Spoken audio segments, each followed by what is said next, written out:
साहब का मेरे उस्ताद भी हैं, बड़े भाई भी हैं, वालिद की जगह पर भी हैं।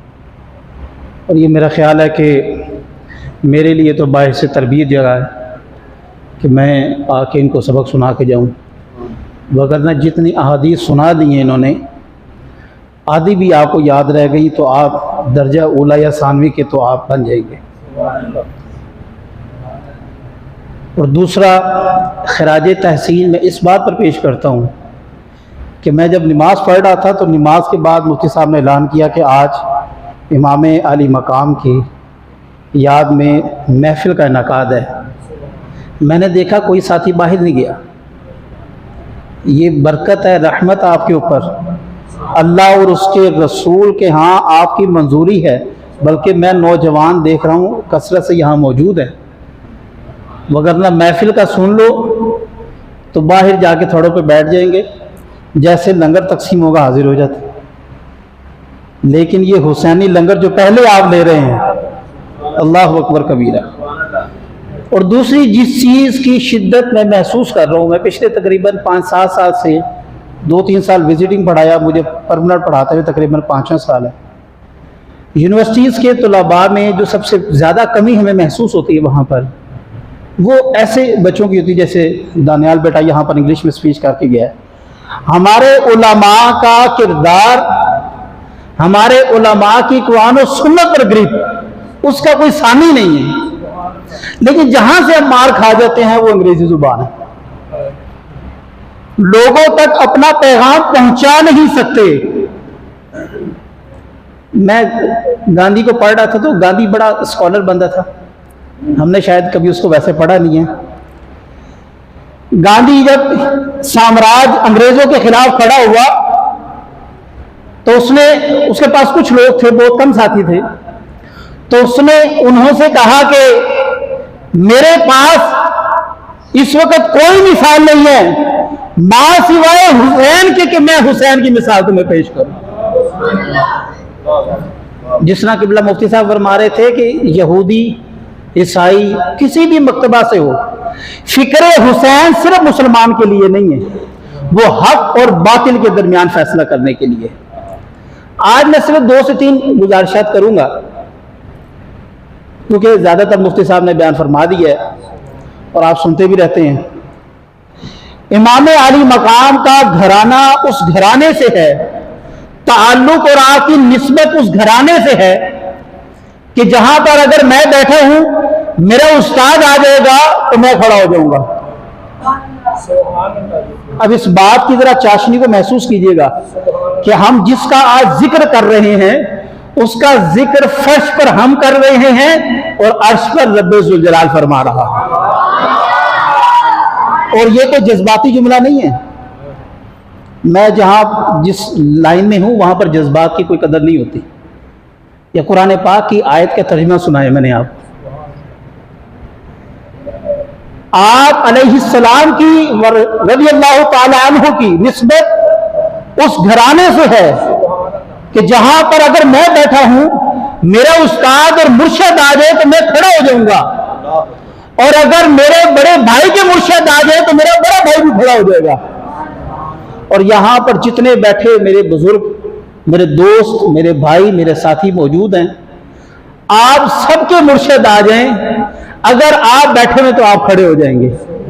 और याद रखिएगा, कायनात के तमाम मुर्शिद बैठे हों, तमाम कुतुब बैठे हों, गौस और अब्दाल बैठे हों, मौला अली आ जाए तो सब खड़े हो जाएंगे। और अगर मौला अली भी बैठे हों, दुनिया के सारे वली भी बैठे हों, दुनिया के सारे कुतुब गौस अब्दाल भी बैठे हों, और मेरे सरकार दो आलम सल्लल्लाहु अलैहि वसल्लम तशरीफ ले आए तो क्या कोई बैठा रहेगा जी? सारे अदब से खड़े हो जाएंगे। मुसलमानों याद रखो, हम जिस घराने की बात कर रहे हैं तमाम दुनिया बैठी रहेगी, मुस्तफा भी बैठे होंगे, लेकिन जब सैयदा तैयबा ताहिरा जाहिदा आमिना तशरीफ लाती है तो मोहम्मद रसूलुल्लाह भी खड़े हो जाते हैं।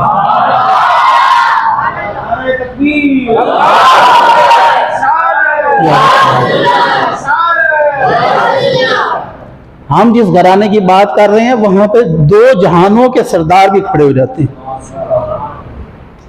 उस सैयदा तैयबा ताहिरा जाहिदा आबिदा फातिमा तो ज़हरा सलामुल्लाह अलैहा के लख्ते जिगर की गुफ्तगू कर रहे हैं। मेरी और आपकी निस्बत क्या है? आपकी निस्बत होगी कि मैं गोलड़ा शरीफ का मुरीद हूँ, आपकी निस्बत होगी मैं मौलाना खादिम हुसैन रिजवी साहब का मुरीद हूँ, उनकी निस्बत होगी कि वो हजरत गंज बख्श अली हजवेरी के मुरीद हैं। हमारी ये निस्बतें हैं जिस पर हम नाजा हैं। बल्कि यहाँ पर कुछ मदरसे के तलबा भी मुझे नजर आ रहे हैं। जब आप लोग इकट्ठे होते हैं और कोई अगर शेख बड़ा आ जाए तो आप शेखी बिखेरने के लिए कहते हैं कि मैं हजरत का शागिर्द हूं, हजरत मेरे उस्ताद हैं, और वो कहता है कि जनाब इनके साथ इनसे सीनियर जो उस्ताद है मैं उनका शागिर्द हूं। मैंने दौरा हदीस वहां से किया। अपनी निस्बत जाहिर करने के लिए सामने मोहतरम जिस हस्ती का जिक्र हम कर रहे हैं उसकी निस्बत देखिए। बड़ा भाई है तो हसन मुश्तबा है, बाप है तो मौला अली है, माँ है तो सैयदा तैयबा ताहिरा है, नाना है तो मोहम्मद रसूलुल्लाह।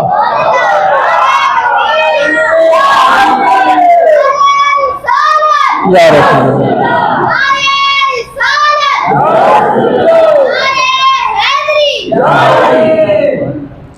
सरकार दो आलम सल्लल्लाहु अलैहि वसल्लम ने, जिससे मैंने भी आयत पेश की आपके सामने कि अर्श पर परवरदिगारे अलम कर रहा है, फर्श पर जमीन पर हम जिक्र कर रहे हैं। अल्लाह ने खुद फरमाया फज़कुरूनी अज़कुरकुम, तुम मेरा जिक्र करता जाओ मैं तेरा जिक्र बुलंद करता जाऊंगा। ये तो सौदा है जनाब। और कौन वाकिफ नहीं है इमाम आली मकाम के जिक्र से कि आपने परवरदिगारे आलम का वो कुरान मजीद कि जिसको याद करने के लिए हम फख्र महसूस करते हैं, इमाम आली मकाम शहादत के बाद मेरे पर अल्लाह तबारक तआला का जिक्र बुलंद किया। और जिस तरह मुफ्ती साहब फरमा रहे थे कि 1446 सदियां गुजर चुकी है, मैं कहता हूं हजरत ये वादा है रब्बे जुल जलाल का, जितनी बड़ी कुर्बानी होगी रिवार्ड भी उतना बड़ा होगा। आप 1446 कह रहे हैं, मैं क़यामत तक के लिए कहता हूं हुसैन का जिक्र रहेगा। ये हुसैन का जिक्र सदियां मोहताज नहीं है उसकी। मैंने आपसे पहले कहा है कि जिस हस्ती का हम जिक्र कर रहे हैं उसको पहचानना जरूरी है, पहले उसके फलसफे को पहचानना जरूरी है।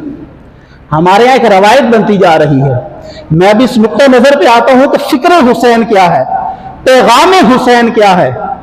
क्या ये शहादत का वाकया, ये तो एक किस्सा है, ये तो एक वाकया है, ये तो जिंदगी का एक पहलू है। वो आपको मकाम याद क्यों नहीं आता जब सरकार दो आलम सल्लल्लाहु अलैहि वसल्लम ने फरमाया, एक दफा रो रहे थे, आप चौंक उठे, कहा फातिमा बेटा हुसैन को मत रुलाया करो, मेरे दिल को तकलीफ होती है।